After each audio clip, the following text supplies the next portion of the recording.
두 사람이 성령의 보내심을 받아 실루기아에 내려가 거기서 배 타고 구브로에 가서 살라미에 이르러 하나님의 말씀을 유대인의 여러 회당에서 전할세 요한을 수행원으로 두었더라. 오리들이 다니는 오리 교회가 있었습니다. 오리 목사가 설교를 합니다. 여러분, 우리는 하나님께서 주신 날개가 있습니다. 그래서 훨훨 날아다닐 수 있습니다. 이런 내용의 설교를 듣고 있던 오리들이 감동을 받아서 날개를 높이 들고 외쳤습니다. 아멘. 하나님이 날개를 주셨으니 훨훨 날아다닐 수 있습니다. 이렇게 반응을 합니다. 예배를 마치고 돌아가는 오리 교인들은 날개를 펴고 날아가지 않고 뒤뚱뒤뚱 걸어갔다고 하는 이야기입니다.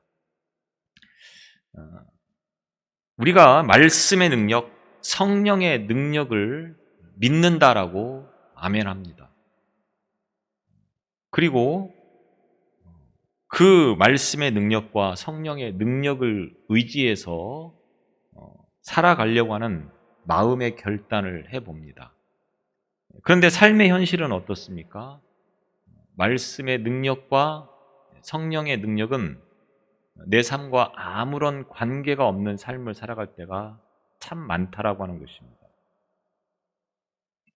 분명히 하나님께서는 말씀을 믿고 의지하면 그 말씀대로 모든 것이 이루어진다. 그래서 믿는 자에게는 능치 못함이 없다. 이런 말씀을 굉장히 좋아하고 그 말씀을 마음에 새기면서 살아가는데 정작 삶은 그렇지 못할 때가 참 많다라고 하는 것입니다. 이제 안디옥 교회가 성령이 충만하여서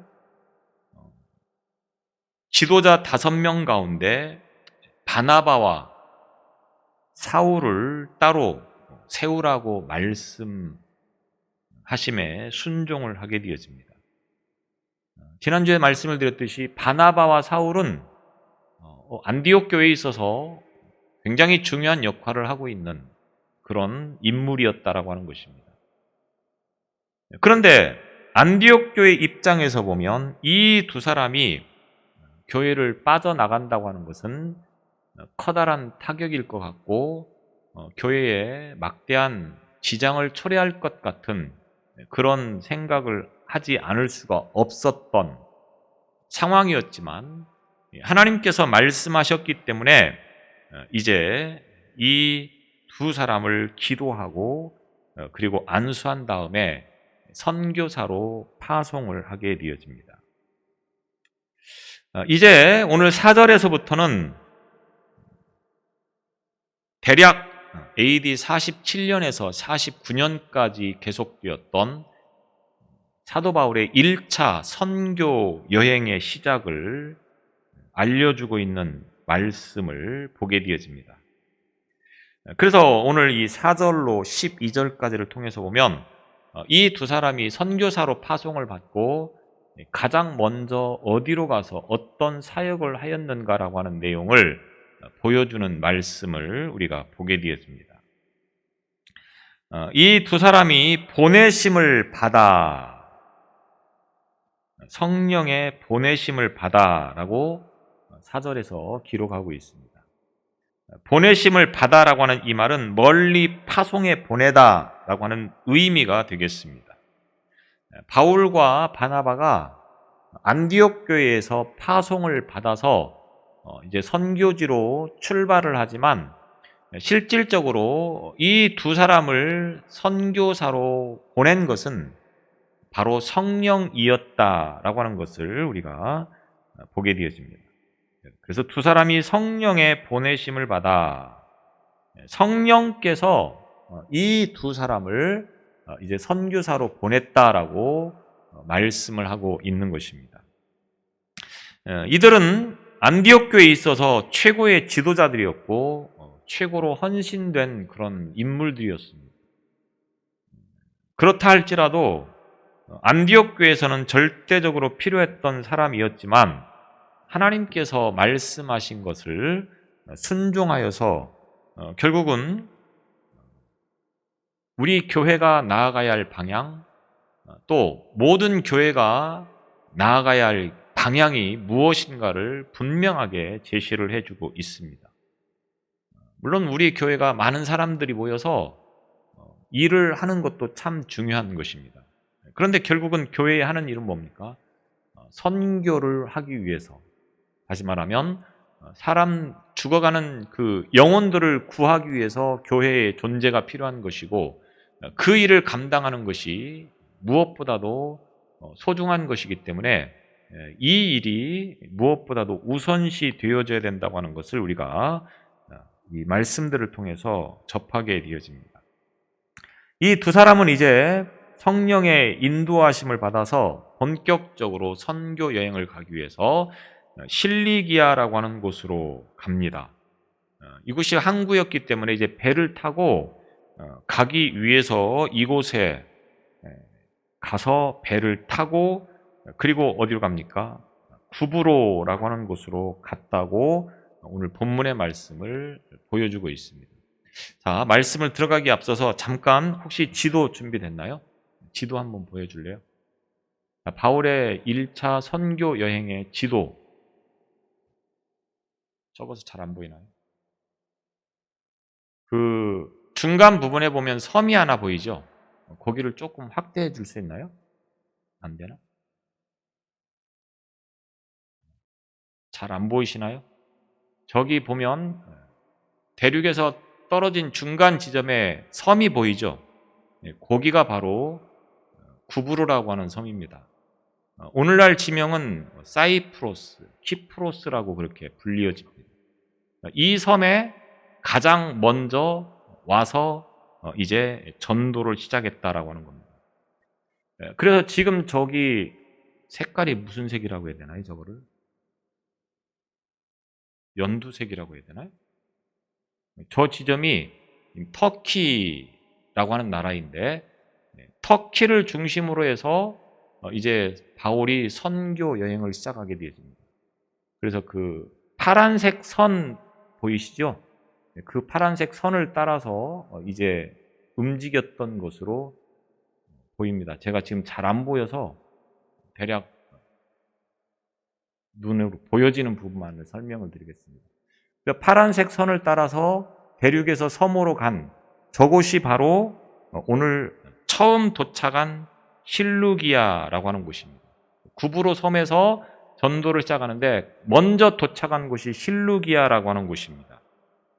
안디옥에서 출발을 해서 이 실루기아로 가서 거기에서 배를 타고 구브로라고 하는 섬으로 갔고, 이 섬에서부터 이제 시작을 하게 되어집니다. 이 키프로스, 사이프로스라고 하는 이 섬은 대략 지중해에서 세 번째 정도 큰 섬이라고 부르고 있습니다. 지금은 작은 공화국으로 표시가 되어 있더라고요. 이곳에서 이제 본격적인 선교를 시작하는데, 이곳은 지난 사도행전 4장에서 보았던 것처럼 바나바의 고향이 되겠습니다. 이 섬의 크기가 남북으로 오면 97km, 남쪽이 어딘지 아시겠죠? 밑에 아래 보이는 그쪽이 남쪽이고, 대륙 쪽으로 보이는 쪽이 북쪽입니다. 그곳의 길이가 대략 97km, 그 다음에 동서로는 약 220km 정도 되는 곳이라고 합니다. 그래서 해안선 길이가 대략 782km 정도, 지중해에서 시실리, 그 다음에 그레데라고 하는 섬에 이어서 세 번째로 큰 섬이 되는데, 대략 제주도의 5배 정도의 크기의 섬이라고 그렇게 알려지고 있습니다. 이 구브로는 헬라어로 키프리오스라고 하는 말인데, 이 말은 구리라고 하는 뜻을 가지고 있습니다. 그래서 그곳에서 구리가 많이 나는 지역이다라고 하는 의미가 되겠습니다.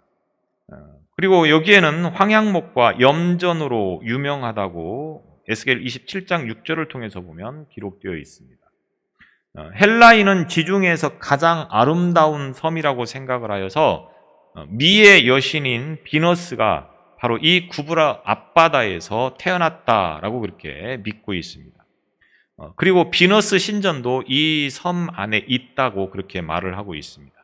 그래서 구브로는 BC 57년에 로마에 합병되어서 로마의 파견 총독에 의해서 통치가 되어지는 상황에 바울이 이제 그곳에 전도 여행을 가게 되었다고 하는 것입니다. 이 섬에는 많은 유대인들이 살고 있었는데 그 가운데 일부가 복음을 이미 받아들인 상황이었고 안디옥 교회의 성도 가운데서 적지 않은 수가 이곳 출신이었다라고 하는 겁니다. 그래서 앞서 말씀을 드린 것처럼 바나바도 이곳 출신이 되겠습니다. 자, 이 섬에 와서 가장 먼저 도착한 곳이 바로 살라미라고 하는 지역이 되겠습니다. 살라미에 이르러 하나님의 말씀을 유대인의 여러 회당에서 전할세. 5절에 보면 이렇게 말씀하고 있습니다. 회당에서 전했다. 구브로의 해안 도시였던 살람이라고 하는 곳에 도착한 바나바와 사울은 이곳 회당에서 복음을 전했다라고 하는 것입니다. 그러면서 그 섬의 중앙을 관통하면서 다시 이제 바보라고 하는 곳으로 가는 여정을 1차 선교 여행으로 이제 시작하고 있다라고 하는 것입니다. 그런데 이 살라미에 도착을 해서 바보까지 가는 동안에 아마도 가면서 전도를 많이 했겠죠. 그런데 특별한 어떤 결실을 맺지는 못했던 것으로 볼 수 있습니다. 왜냐하면 거기에 대해서 성경에 전혀 언급하고 있지 않기 때문에 그렇습니다. 이 살라미는 구브로의 섬 동쪽 해안에 위치한 항구로서 그 섬에서 가장 크고 번화한 도시라고 볼 수가 있겠습니다. 그곳에서 바나바와 사울은 유대인의 여러 회당에 들어가서 하나님의 말씀을 전했다. 유대인의 여러 회당에서 전할세라고 하는 말은 결국 그 안에 유대인들이 많이 살고 있었다라고 하는 말이 되겠습니다. 이 회당 제도는 유대가 바벨론의 포로로 잡혀가면서 그들이 이제 예루살렘 성전을 갈 수 없으니까 가는 곳곳마다 유대인들이 모이면 그곳에다가 회당을 세워서 그곳에서 이제 하나님을 예배하는 그런 신앙생활을 하는 지역으로 삼았다라고 하는 것입니다. 이 제도가 계속되어지면서 이제는 유대인이 어디를 가든 그곳에서 몇 명 이상 모이면 회당을 세워서 그곳에서 유대인들만의 의식을 이제 치르는 그런 제도를 가지고 있었던 것으로 봅니다. 그렇다고 하면 이 섬 안에도 유대인들이 많이 살고 있었기 때문에 이제 그곳에서 가는 사람들이 모여 있으면 회당을 세웠을 것이고, 그래서 오늘 본문에 표현하기를 유대인의 여러 회당에서 전할세, 이곳 살라미에서 출발을 해서 동쪽 살라미에서 출발을 해서 서쪽 바보 지역에 이르기까지 이제 전도를 하면서 이동을 했을 거라고 봅니다. 지금처럼 교통편이 그렇게 좋지 않기 때문에 당시에는 주로 도보를 통하여서 이동하는 것이 가장 많은 방법이었었습니다. 저렇게 바다를 건널 때는 배를 탈 수 있었지만 일단 도착하면 나머지는 거의 도보로 전도 여행을 하고 다녔다라고 하는 것입니다. 그러니까 살라미에서 바보까지 이르는 동안에 계속 도보로 가면서 전도를 했을 것이고, 그러나 그 과정에서 어떤 특별한 어떤 결실들이나 열매는 그렇게 성경에 기록되어져 있지 않다고 하는 것입니다. 여튼 이렇게 시작되어진 전도 여행이 이제 그곳에서 바보라고 하는 지역에 이르는 그러한 전도 여정이 계속되어지고 있음을 보게 되어집니다. 그런데 이 과정에서 5절에 보면 요한을 수행원으로 두었더라 이렇게 말씀을 하고 있습니다. 여기서 요한은 마가 요한을 말하는 것입니다. 마가 요한, 바나바의 조카였던 마가 요한을 가리키는 것입니다. 이 마가 요한은 아버지가 헬라인이고 어머니가 유대인이었습니다. 그래서 히브리 문화와 헬라 문화에 매우 익숙한 사람이었던 것입니다. 그리고 언어의 문제에 있어서도 히브리어와 헬라어를 동시에 구사할 수 있는 그런 사람으로 볼 수가 있겠습니다. 그래서 바울과 바나바가 선교 여행을 하는 과정에서 여러 가지 많은 도움을 줄 수 있었을 텐데, 특별히 통역이나 이런 부분들도 아마 이 마가가 많이 도와주었을 것이라고 볼 수가 있겠습니다. 바나바와 사울은 기근을 맞아서 고통당하는 예루살렘 교회를 위해서 안디옥 교회 구제 헌금을 전달하기 위해서 예루살렘에 갔던 사건을 12장에서 볼 수 있었습니다.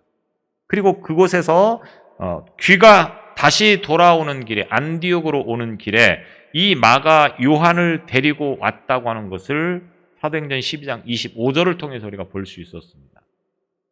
그렇다고 하면 바나바와 사울이 요한을 수행원으로 두었다라고 하는 것은 구브로 섬의 살라미에서 그를 만났다고 하는 것이 아니라 안디옥 교회에서 떠날 때부터 동행한 것이라고 우리가 볼 수 있다라고 하는 것입니다. 수행원이라고 하는 이 말은 문자적으로는 배 밑바닥에서 노를 젓는 노예를 뜻하는 말이 되겠습니다.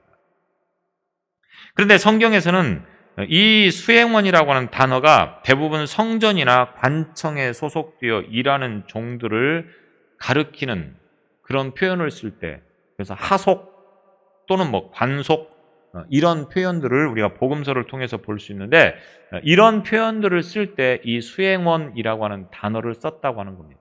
물론 한국어로는 수행원이라고 번역을 할 때도 있고 하속이라고 하는 말로 번역을 할 때도 있고 관원, 관속이라고 하는 말로 번역을 할 때도 있다고 하는 것입니다. 원어를 지금 말씀을 드리는 겁니다. 이 마가 요한은 단순히 바나바와 사울의 몸종으로 그들과 동행한 것이 아니고 선교 사역을 이제 보좌하는 그런 위치에서 그들을 돕기 위해서 함께 이제 동행한 것으로 우리가 이해를 할 수가 있겠습니다. 이 마가는 본래 예루살렘 교회 출신이고 예루살렘 교회가 시작되었던 마가의 다락방이라고 하는 말을 우리가 잘 알고 있는데, 이 마가의 다락방에 등장하는 마가가 바로 여기서 나오는 마가 요한이 되겠습니다. 그만큼 이 마가는 비록 사도 가운데 한 사람은 아니었지만 예루살렘 교회, 초대교회에서는 굉장히 비중이 있는 그러한 인물이라고 우리가 이해를 할 수 있다고 하는 것입니다. 이런 마가가 선교 여행단의 일원이 되었다고 하는 것은 안디옥 교회와 예루살렘 교회가 합력하여서 선교를 지향했다라고 하는 것을 의미하는 것이 되겠습니다. 그래서 예루살렘 교회든 안디옥 교회든 선교하는 일을 위해서라고 하면 기꺼이 이제 인물들을 선교사로 파송하는 일들을 했다고 하는 것을 말씀하고 있는 것입니다. 이제 오늘 말씀에서 주고자 하는 메시지가 6절 이하로부터 본격적으로 말씀을 주시고 있음을 봅니다. 그것은 바로 바울과 바나바가 이 살라미를 출발해서 바보로 오게 되어집니다.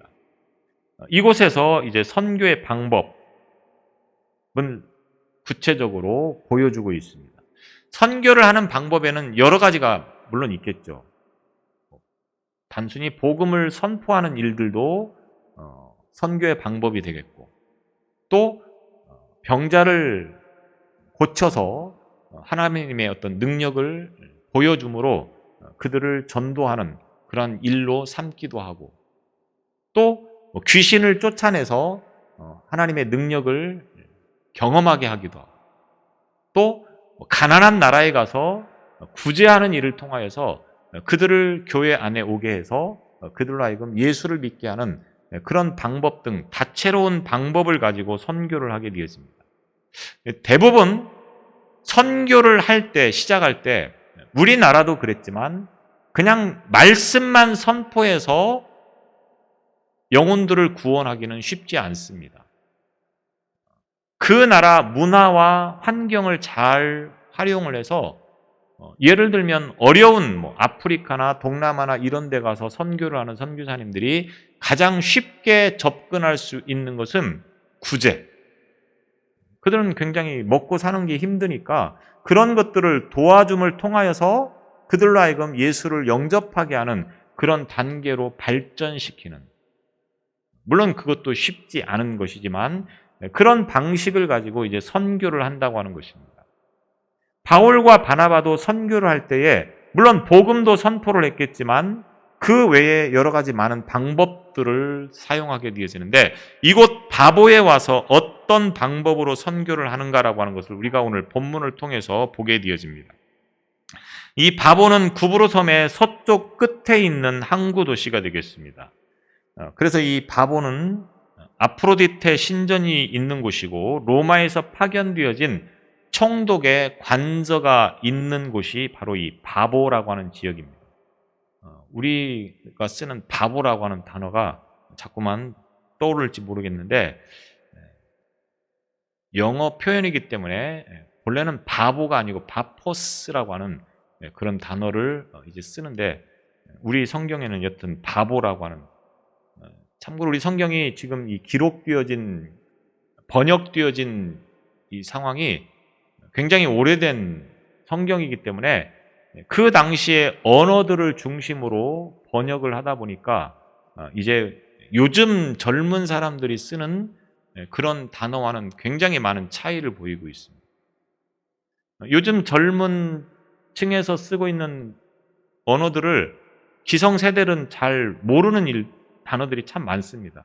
시대가 가면서 이렇게 언어가 변화되어지는데 성경은 벌써 굉장히 오래전에 번역되어진 성경을 물론 최근에 와서 한번 번역을 하기는 했지만 여기서 크게 손을 대지를 못하는 이유가 성경을 함부로 번역하거나 그러면 예전에는 지옥 아랫목 간다고 목사님들이 그렇게 이야기를 했었습니다.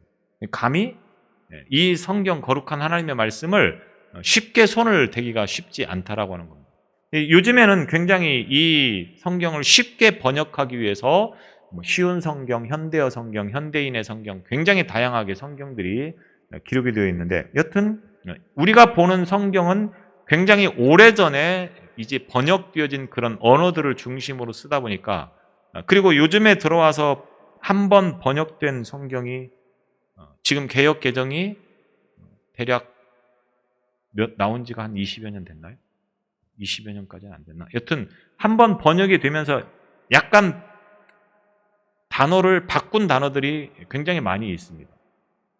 여튼 이 표기도 요즘 쓰는 어떤 영어의 표기가 아니기 때문에 우리가 이렇게 읽는다고 하는 것을 참고로 이해하시면 되겠습니다. 여튼 이 바보에 도착을 해서 이제 이곳에서 선교를 시작합니다. 그런데 살라미에서 바보에 이르렀다라고 하는 언급을 통하여서 이제 초창기에는 큰 성과가 없었던 것으로 추정되어지고 이곳에서 누구를 만나느냐 하면 6절에 보면 온 섬 가운데로 지나서 바보에 이르러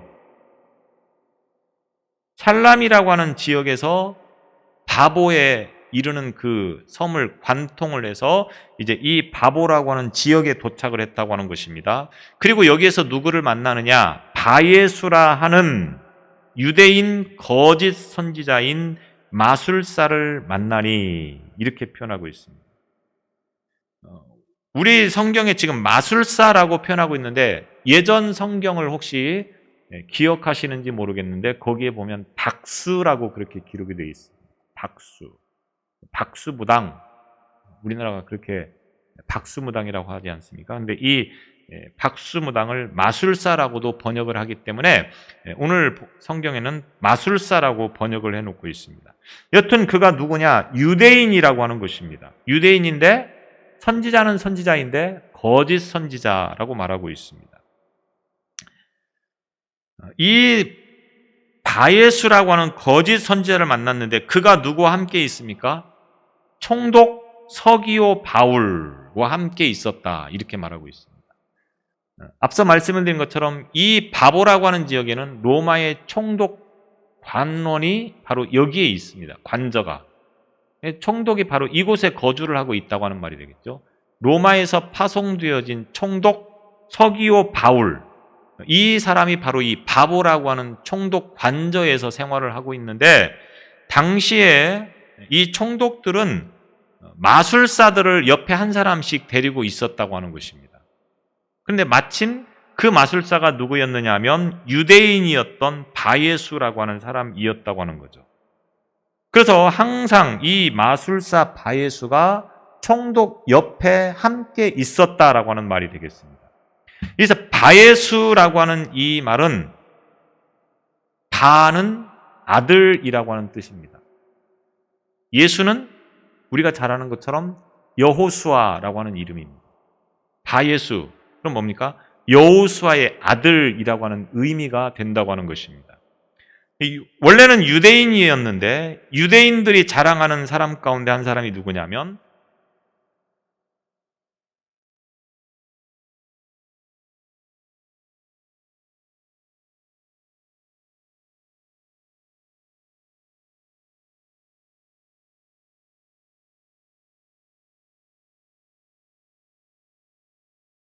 유튜브 광고는 구글에서 구매 가능성이 높은 고객을 특정할 수 있습니다.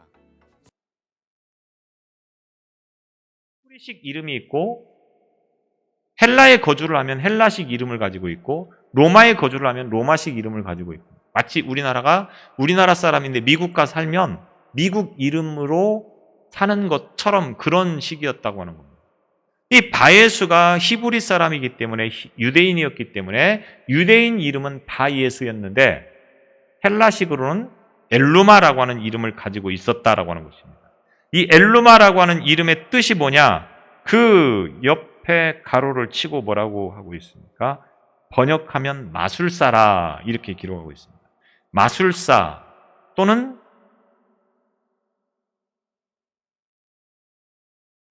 박수무당 이런 뜻을 가지고 있습니다. 점성가 이런 뜻을 가지고 있는 말이 바로 엘루마라고 하는 뜻이라고 하는 것입니다. 그래서 이 사람이 유대인이었기 때문에 율법에 의하면 마술사, 박수무당 이런 사람들은 돌에 맞아 죽어야 하는 사람이었습니다. 그런데 그는 유대인이면서도 버젓이 총독이었던 서기오 바울이라고 하는 사람 밑에서 박수무당짓을 하면서 먹고 살고 있다고 하는 것입니다. 그런데 재미있는 것은 뭐냐? 로마 총독 서기오 바울은 이방인이었습니다. 로마에서 파송한 이방인이었다고 하는 겁니다. 그런데 이 이방인이었던 서기오 바울이 9절에 보면 사울이 성령이 충만하여 그를 주목하고 이르되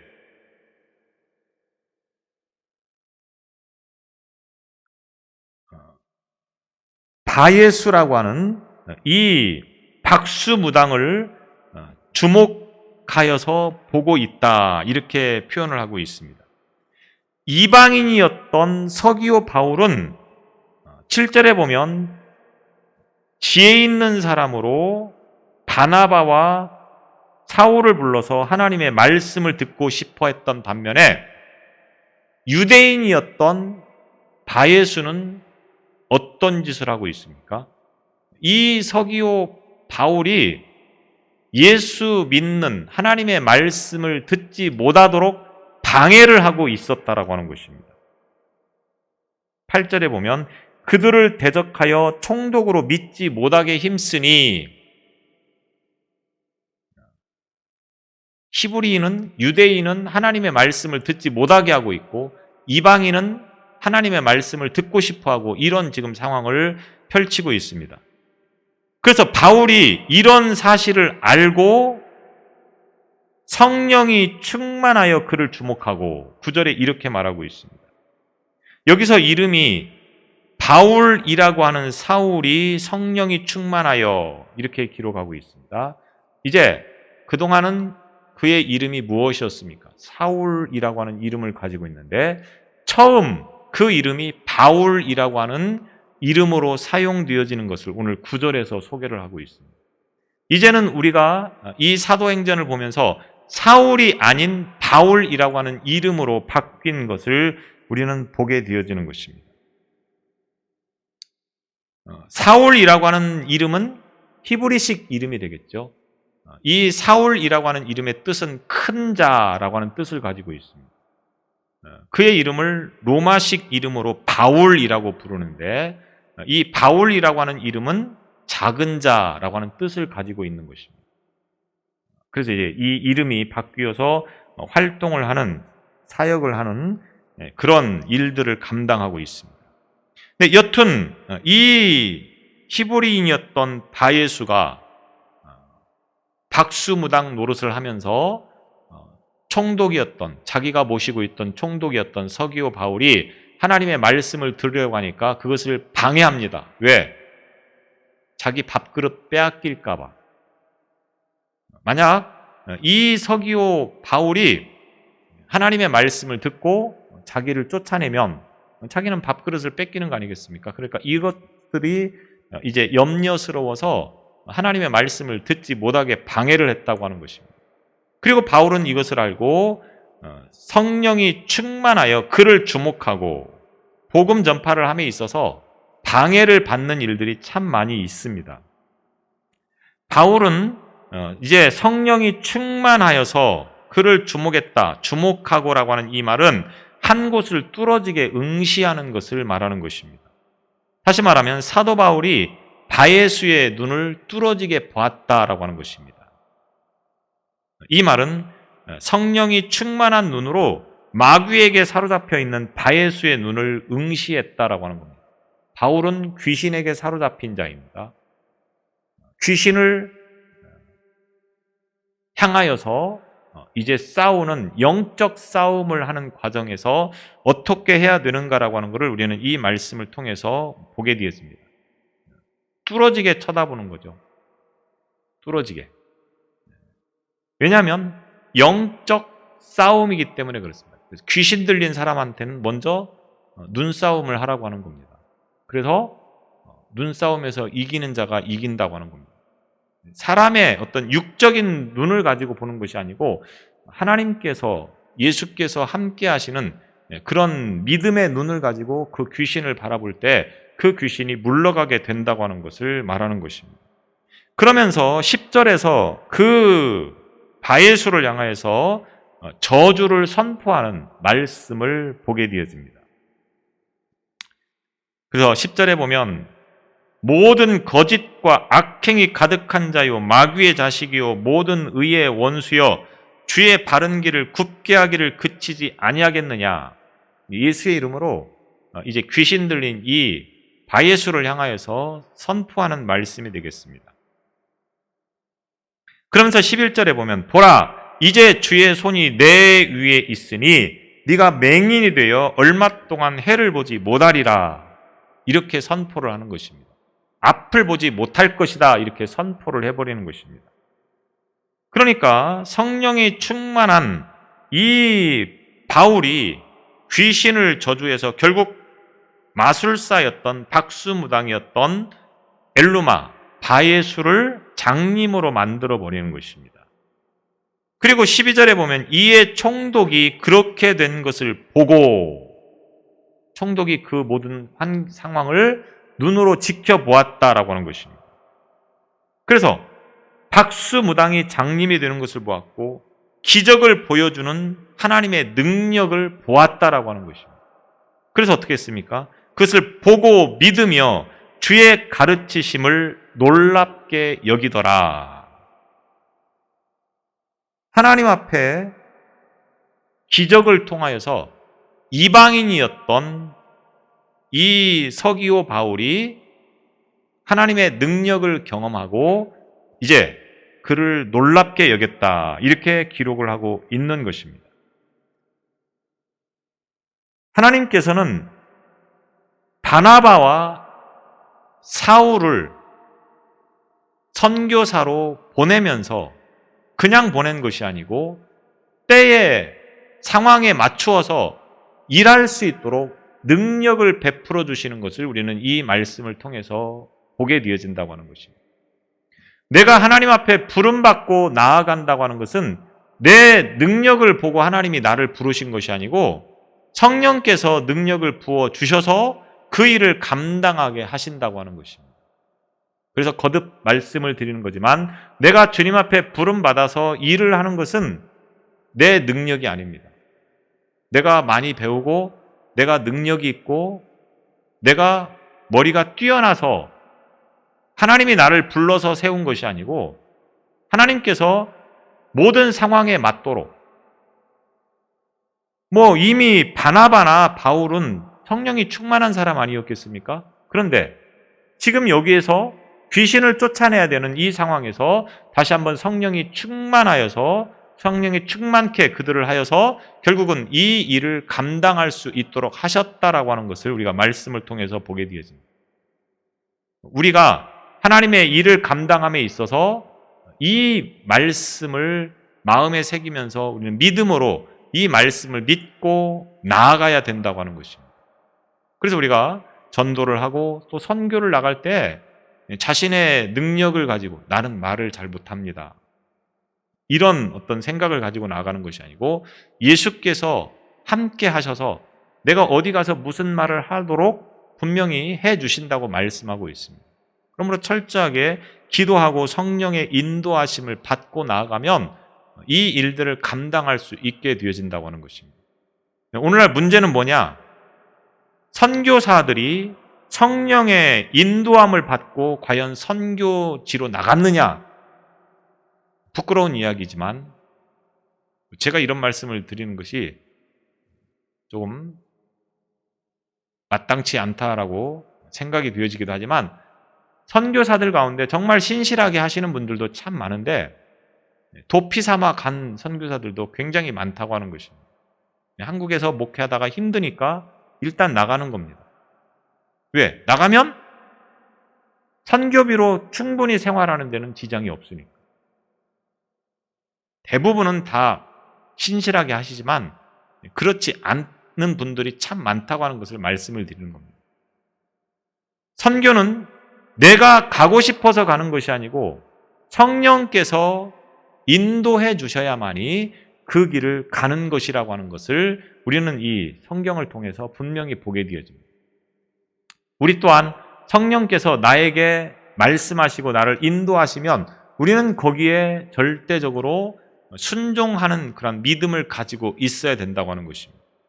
그리고 그곳에 가서 일을 할 때는 하나님께서 나에게 필요한 것들을 공급해 주시는 것이지 단지 내가 내 능력을 가지고 일하는 것이 아니라고 하는 것을 분명히 알아야 된다고 하는 것입니다.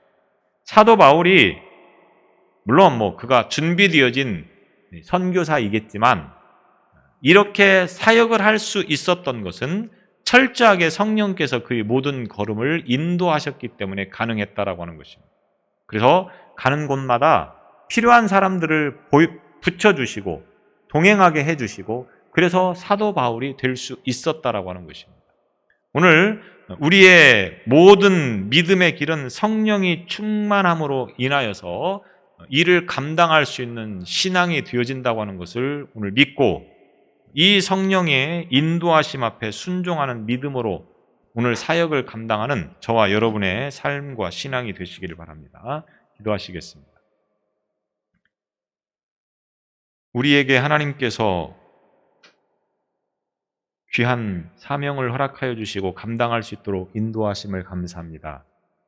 이 모든 것은 성령의 보내심을 통하여서 이루어진 것임을 믿고 주님 앞에 엎드리오니 우리의 가는 걸음걸음마다 동행하셔서 맡겨주신 사명을 잘 감당하기에 부족함이 없도록 은혜를 더하여 주시되 바울에게 행하셨던 그 성령의 충만함을 우리에게 베풀어 주셔서 이 마지막 때에 하나님의 거룩한 일들을 잘 감당하는 삶이 되기에 부족함이 없도록 축복하여 주옵소서. 예수님 이름으로 기도드리옵나이다. 아멘.